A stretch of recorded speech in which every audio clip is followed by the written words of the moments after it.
muchas gracias por estar con nosotros conversando. Esto pretende ser una conversación sobre el síndrome cardiorrenal, más que una clase tan profunda como magistral del síndrome cardiorrenal en sí, porque si no daría para hablar mucho tiempo, ¿verdad? Y sería prácticamente un simposio de síndrome cardiorrenal. Pero lo interesante es tocar algunos temas que a veces no se tienen en consideración en el manejo de pacientes cardiorrenales. Y lo que quisimos incluir ahora con David también es hablar también de la parte nutricional, que es un factor muy importante en pacientes crónicos, cardiorrenales y también con otras enfermedades concomitantes. Por lo tanto, voy a comenzar yo hablando un poco de las enfermedades cardiológicas que repercuten en el sistema cardiorrenal y luego vamos a hacer un pequeño quiebre para hablar después con David. En la segunda parte vamos a hablar el manejo y el abordaje nutricional que pueden tener estos pacientes y las ventajas que pueden tener desde el punto de vista nutricional para el manejo de las enfermedades cardiorrenales. Así que arrancamos. Bueno, de cierta forma, el corazón, el riñón, y si bien aquí nos enfocamos solamente a conversar un poco sobre el síndrome cardiorrenal, pero el cerebro no lo podemos dejar de lado, ¿verdad? El cerebro es muy importante en este eje también, y sobre las consecuencias que puede tener el hecho neurológico asociado a una enfermedad cardíaca. Sin duda, los riñones y el corazón tienen una relación bastante especial, es como una relación de amor y odio, ¿verdad? O sea, tienen que convivir juntos y al mismo tiempo a veces se pelean y se empiezan a hacer daño. Sin embargo, ambos tratan de luchar para que la cosa salga adelante, ¿verdad? Y es así como dentro de este síndrome cardiorrenal, que ya se viene conversando hace mucho tiempo, y tratando de buscar un poco una correcta descripción del síndrome cardiorrenal, vamos a dar una pequeña reseña de la interacción que tienen este corazón y el riñón con el corazón. De cierta forma, solamente para recordar algunas cosas que a la vez tienen repercusión sobre el sistema, tanto como tratamiento y como desde el punto de vista nutricional. Vemos que el riñón y el corazón están influenciados en importantes procesos fisiopatológicos, los cuales están relacionados unos a otros, por ejemplo, la regulación del volumen, de la presión arterial, del balance de electrolitos, el equilibrio ácido-base. Eso es súper importante porque de cierta forma, por ejemplo, este equilibrio ácido-base y los electrolitos en el deterioro de una enfermedad o en el avance, en la progresión de una enfermedad renal, son los que repercuten sobre el corazón y pueden generar algún daño cardiológico, por ejemplo, el potasio o la acidosis metabólica que se puede producir en un paciente con enfermedad renal. La disfunción hormonal, por ejemplo, la disminución de la eritropoyetina en el caso más tardío o más avanzado de la enfermedad renal, que repercute en el sistema cardiológico con anemia. Vamos a conversar un poco sobre esa repercusión y en el segundo bloque también David nos va a mencionar ahí algún manejo que hacer con esos pacientes. La regulación de la presión y perfusión sobre el flujo periférico, la actividad eléctrica del corazón, la contractibilidad que depende tanto del oxígeno, el volumen, los electrolitos. Entonces, como ven, mucho de este sistema interacciona entre sí para lograr una correcta homeostasis y tener un correcto funcionamiento. Por lo tanto, ¿cómo se puede definir últimamente un poco el síndrome cardiorrenal? Como un trastorno fisiopatológico del corazón y de los riñones, por el cual la disfunción aguda o crónica de uno de estos órganos puede inducir la disfunción aguda o crónica del otro. Y de esta forma vamos a comenzar más adelante los 5 estadios, o las 5 tipos las 5 formas que existe de síndrome cardiorrenal o renal cardíaco, algunos le llaman también renal cardíaco cuando impacta primero el riñón y después impacta el corazón, dentro de la definición que existe para esta enfermedad. Entonces, desde el punto de vista cardiológico, ¿cuáles son las enfermedades que pueden llegar a desarrollar un desgaste del riñón y una enfermedad renal progresiva? Prácticamente todas. Y nos vamos a dar cuenta que prácticamente todas las enfermedades cardiológicas van a llegar en algún momento a desarrollar una enfermedad renal crónica. Esta injuria renal se puede presentar desde el punto de vista agudo o crónico, ¿ya? O una enfermedad crónica, por ejemplo, reagudizada, como es el caso de las típicas enfermedades valvulares, ¿ya? Que son las más frecuentes en perros de raza pequeña, ¿verdad? Las cuales vamos a estar relacionados permanentemente en el tratamiento, es que se maneja una enfermedad renal, una enfermedad cardiológica crónica que va a ir generando una isquemia pequeña en el riñón, controlada, y que a la larga puede desarrollar un cuadro congestivo. Y estos cuadros congestivos generan una agudización de una enfermedad renal crónica. Es así como incluso en algunos estudios se ha determinado que los cuadros congestivos están más relacionados, por ejemplo, a una baja en la perfusión o en la isquemia renal. Ese mecanismo, por ejemplo, de la congestión no está bien estudiado todavía, pero sí se sabe que en pacientes con congestión, por ejemplo, congestión derecha, en los cuales hay una congestión venosa y pacientes, por ejemplo, ascíticos que tienen un aumento de la presión intraabdominal post-drenaje de la ascitis, mejora la perfusión renal y mejoran también el clearance renal y los marcadores renales, ¿ya? Entonces, de cierta forma, todas las enfermedades cardiológicas van a repercutir en el riñón y lo van a hacer generalmente por dos vías. Una, disminuyendo el volumen de sangre que llega al corazón, como es el caso, por ejemplo, de la enfermedad valvular avanzada, como es el caso de la cardiomiopatía dilatada, ¿verdad? En el cual la bomba, como está fallando, no irriga de buena forma el riñón, por lo tanto, el riñón cae en un cuadro de isquemia. La hipertrofia ventricular, lo más frecuente es en los gatos, porque les voy a mostrar algunas imágenes de los gatos también, en los cuales esta hipertrofia ventricular impacta sobre el riñón de la misma forma, disminuyendo el aporte y el riego sanguíneo. Las enfermedades pericárdicas, por ejemplo, un caso de taponamiento cardíaco va a generar una falla aguda en un riñón. Y al momento de solucionar el taponamiento cardíaco, lo más probable es que la insuficiencia renal aguda mejore y se vaya recuperando. Las enfermedades congénitas también van a impactar y van a generar un deterioro en la enfermedad renal en un futuro, y eso va a estar íntimamente relacionado al origen de esta enfermedad congénita. No quise profundizar mucho en enfermedades congénitas porque si no nos vamos a alargar mucho, pero, por ejemplo, un ducto arterioso persistente, una estenosis pulmonar, una estenosis aórtica, que son las más frecuentes, por ejemplo, en el caso de una tetralogía de Fallot o una comunicación interventricular, en las cuales generalmente tenemos pacientes policitémicos, por ejemplo, y también baja la irrigación al riñón. Las arritmias también pueden producir una disminución del gasto cardíaco en la medida que no se puede irrigar de buena forma. Por lo tanto, si ven, el denominador común de la injuria que se puede producir en el riñón va a estar relacionada a una baja en el aporte sanguíneo y una disminución de la oxigenación. De cierta forma, el riñón también se protege un poco de toda esta injuria y esta disminución del volumen. Y también, por el otro lado, va a generar hipertensión, ¿verdad? O sea, una vez que se activa, por ejemplo, el eje renina-angiotensina-aldosterona, que es uno de los principales involucrados en el caso de hipertensión, esta hipertensión también va a generar daño, y uno de los órganos blancos, uno de los órganos diana, en los cuales se genera daño por hipertensión, es el riñón, aparte del ojo, ¿cierto? La retina, los accidentes vasculares y el cerebro. El riñón está relacionado a daño por hipertensión, ¿ya? Entonces,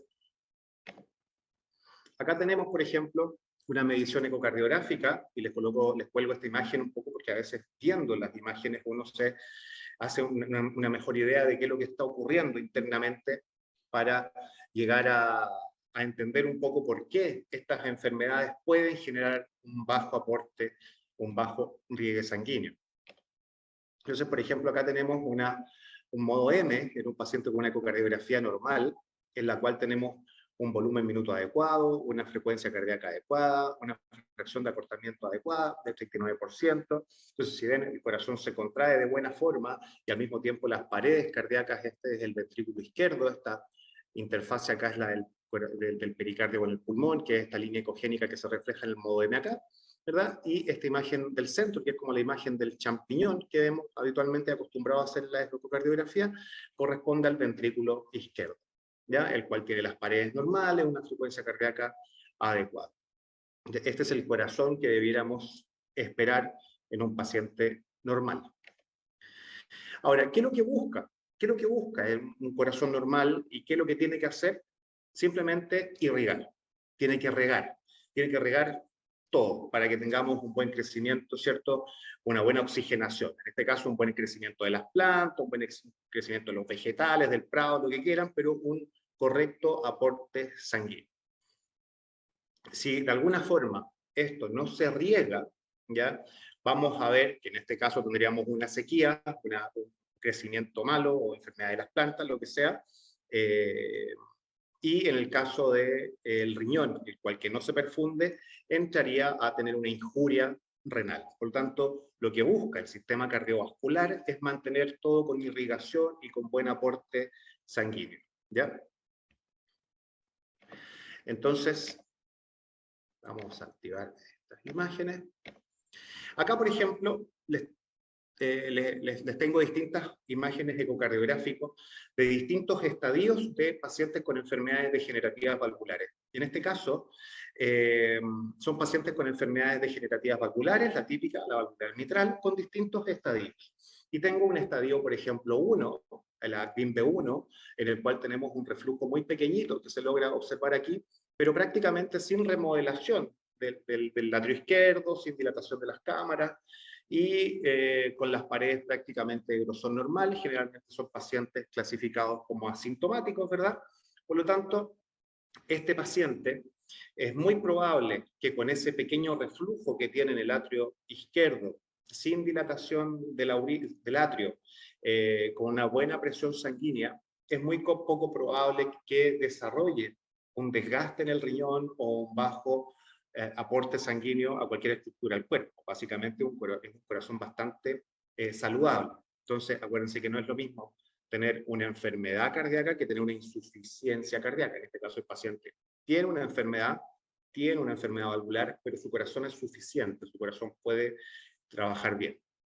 Acá, en la imagen de al lado, que es la imagen superior derecha, vemos que tenemos un reflujo un poquito mayor. Esta cámara la tengo justo al centro, ahí sí. Tenemos un reflujo un pelito más grande que el reflujo que tenemos acá, ¿ya? Y ya tenemos cierto grado de remodelación en el atrio, está un poquito dilatado, pero igual se clasifica como un paciente en estadio P2, el cual tiene cierto grado de remodelación, pero todavía se mantiene asintomático, no congestivo.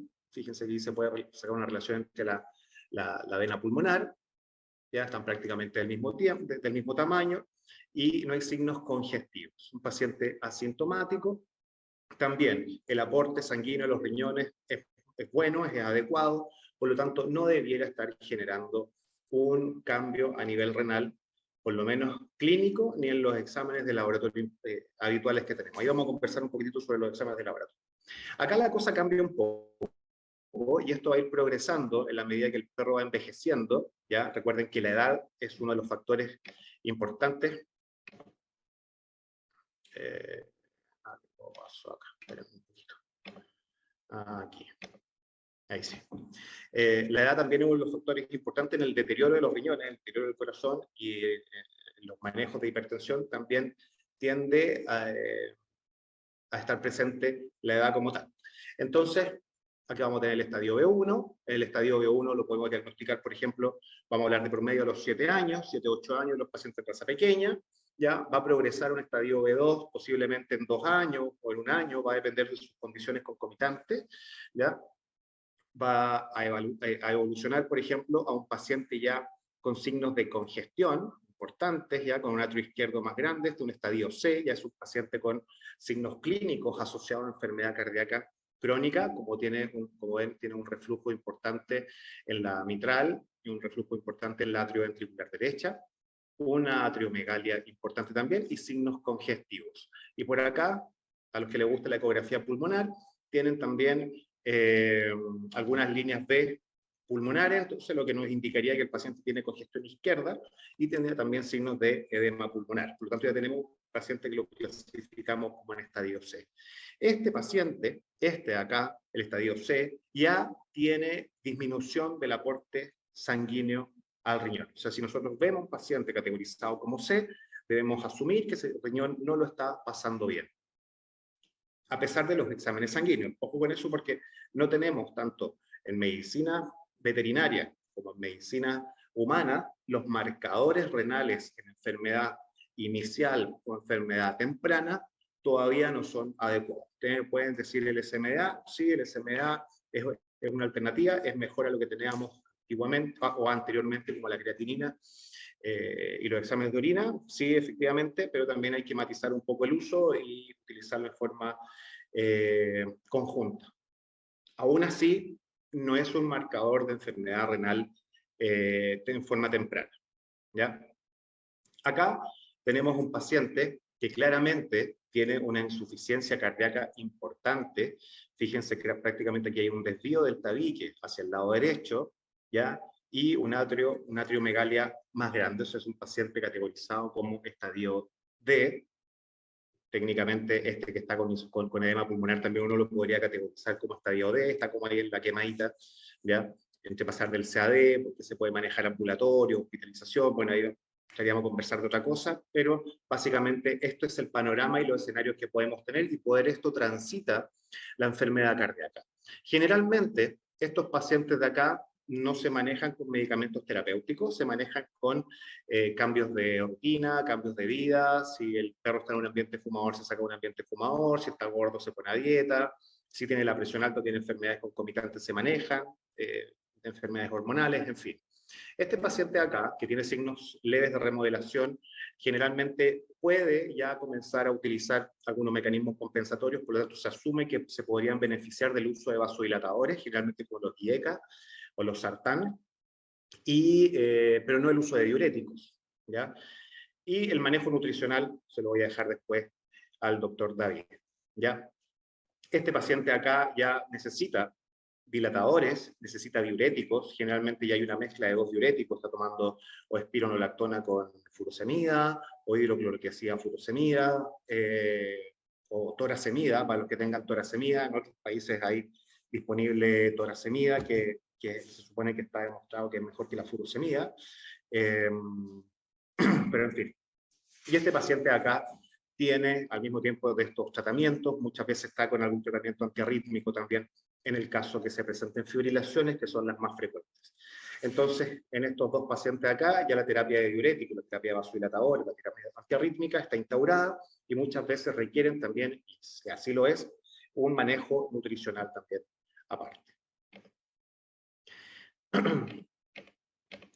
Como les explicaba, a veces estos pacientes requieren el uso antiarrítmico. Fíjense cómo se mueve la frecuencia cardíaca acá, ¿ya? Aparte de tener un reflujo importante en la válvula atrioventricular izquierda, ya tenemos un paciente con una ruptura de cuerda tendinea secundaria. Por aquí se ven unas hilachitas que andan por acá. Esas son las cuerdas tendinosas secundarias que se rompen y generan un prolapso de la válvula mitral.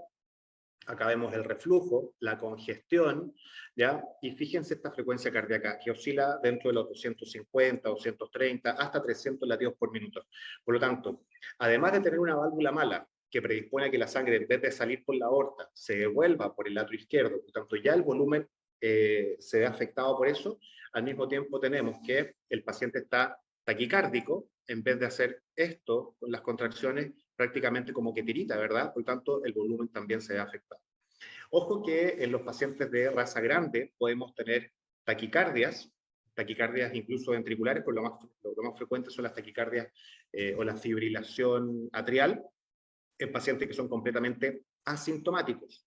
Asintomáticos, entre comillas, generalmente son pacientes molosos, ¿cierto? Pacientes medio flojos, por ejemplo, San Bernardo, una cosa así. Generalmente los mastín, también todos estos pacientes medio grandotes tienden a ser muy flojos y uno asume que no se mueven mucho por las articulaciones y por el peso, son flojos y de repente se encuentra con la sorpresa a la ocultación que están con fibrilación. Ya hacen una fibrilación por tamaño de masa, por lo tanto, importante el peso. Estos mismos pacientes están congestivos, fíjense aquí tenemos líneas B coalescentes, las líneas B están separadas, ¿cierto? Se juntan y forman este típico pulmón blanco que vemos acá, para los que les gusta la eco pulmonar. Fácil de diagnosticar con una eco simple, un eco bastante, no necesita un ecógrafo sofisticado para estos diagnósticos, que vamos a conversar un poquito sobre los ecógrafos en un ratito más, nos va a acompañar Jordi para hablar un poquito sobre los ecógrafos. Estas imágenes se pueden obtener fácilmente con un ecógrafo no sofisticado, el cual les permitiría hacer un diagnóstico oportuno y rápido de sus pacientes.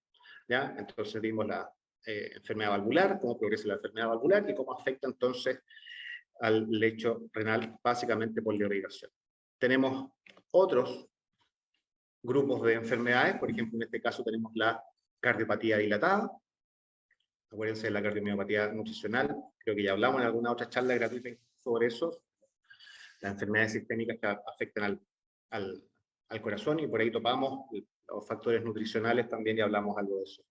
Entonces aquí vemos que, al contrario, en este caso el músculo cardíaco se observa una sobrecarga de volumen, un ventrículo izquierdo bastante grande, ¿verdad?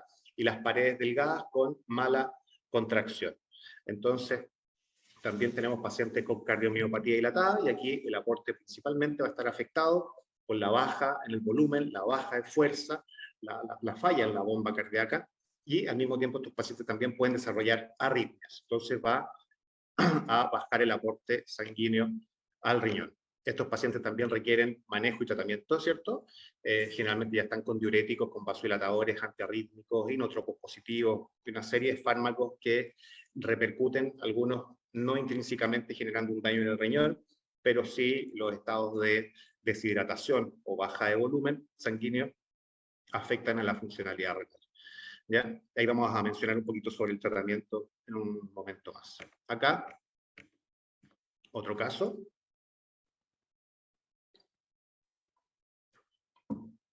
Fíjense, acá tenemos un paciente con hipertrofia cardíaca, a expensas de la cavidad. Recuerden que la hipertrofia asociada a hipertensión es concéntrica, no es excéntrica, es hacia adentro, así que compromete la cavidad, y al mismo tiempo que ocurre, disminuye el diámetro por donde sale la sangre, generando, en este caso, una disminución del diámetro de salida. Esta es la aorta. Si se están imaginando la ecocardiografía, es lo mismo que está acá, ¿cierto? Un eje largo de parasternal derecho, en el cual tenemos el tracto de salida ventricular, el atrio izquierdo y la aorta por donde sale la sangre, ¿verdad? Fíjense cómo se estrecha la salida de la sangre, generando el flujo turbulento, lo que vamos a diagnosticar clínicamente como un soplo, ¿ya? Que es lo típico que encontramos. Y en este caso, en la medida que progresa esta hipertrofia, va a progresar a un reflujo hacia el atrio izquierdo, que aparece por acá abajo, que está asociado también a un movimiento anterior sistólico, en el cual el velo de la válvula mitral se pega hacia el septum y favorece el reflujo hacia el atrio izquierdo. También hay otros mecanismos ahí que influyen, ¿verdad? Pero prácticamente eso es lo que podemos observar. Esta progresión hace que disminuya el aporte sanguíneo hacia el riñón, ¿ya? Generando hipoxia renal y activando todos los mecanismos neurohumorales que se ven afectados en la disminución y en el aporte de oxígeno hacia el riñón, ¿ya? Y por este lado progresa la enfermedad cardíaca, ¿verdad? Porque a medida que se produce un reflujo en el atrio izquierdo, va a producir dilatación del atrio izquierdo, congestión pulmonar, edema pulmonar, arritmias, y en el caso de los gatos, que favorece también a la formación de trombos, ¿ya? Que son los que a la larga generan más problemas en el corazón. Fíjense las paredes del corazón como están acá, una cavidad muy pequeñita, ¿verdad? Entonces claramente se ve que las paredes están más gruesas de lo normal. Aquí es cuando las cosas se nos empiezan a mezclar un poco, ¿ya? Tenemos pacientes que tienen una hipertrofia cardíaca, este es el mismo paciente, y obviamente nos llega por el soplo cardíaco, evaluación cardiológica, pero nos damos cuenta que los parámetros renales también están afectados. Y encontramos un riñón, que es el que está acá abajito, con signos de hidronefrosis. Efectivamente, con este corazón, con ese reflujo hacia el atrio, esa dilatación con signos congestivos, ¿ya? Y fíjense cómo está prácticamente muy cerrado el tracto de salida de la aorta, ¿ya? Fíjense el diámetro que queda acá para que salga la sangre hacia la aorta. Claramente sabemos que hay una disminución del aporte sanguíneo al riñón. El punto es que tiene los parámetros sanguíneos alterados, renales. Al hacer la ecografía abdominal, vemos un riñón con hidronefrosis, el otro riñón no lo colgué acá, pero estaba con enfermedad renal crónica, pero sin dilatación, y lo que podemos observar acá entonces es que tiene un ureterolito en esta posición, ¿verdad? La flecha está marcando cualquier cosa por acá, se nos corre la flecha, pero ahí está el ureterolito, y aquí está la dilatación del uréter, que es esa parte más anecoica que se ve por acá. Habitualmente el uréter en esa porción es difícil de encontrar, ¿verdad? Porque es muy pequeñito y depende del contenido luminal como para poder identificarlo. Fíjense que este está hecho con una sonda microconvexo, que son las típicas sondas de los ecógrafos convencionales, ¿verdad? Y podemos diagnosticarlo perfectamente.